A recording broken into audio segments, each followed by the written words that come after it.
আসসালামু আলাইকুম। গতকাল ২৪শে জানুয়ারি বাংলাদেশ এবং ভারতের দিনাজপুর সীমান্তে একটি ঘটনা ঘটে।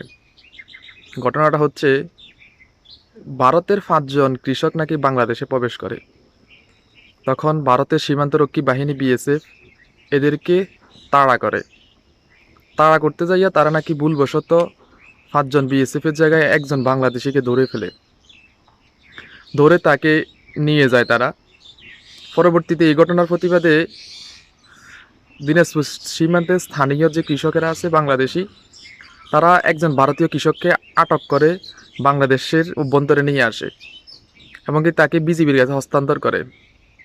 পরবর্তীতে উভয় দেশের সীমান্তরক্ষী বাহিনী, বিজিবি এবং কি বিএসএফের মধ্যে পতাকা বৈঠকের মাধ্যমে উভয় দেশে যে 2 জন কৃষককে গ্রেপ্তার করা হয় তাদেরকে হস্তান্তর করা হয়। এখন কালকে বাংলাদেশের কৃষকেরা যে কাজটা করেছে এটা আসলে অত্যন্ত প্রশংসনীয়।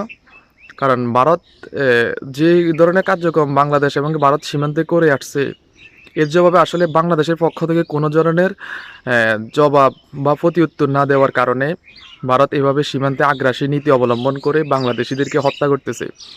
সেটা অনেক সময় তারা বাংলাদেশের ভূখণ্ডের ভিতরে আসিয়ে বাংলাদেশিদেরকে হত্যা করে, বাংলাদেশিদেরকে ধরে নিয়ে চলে যায়।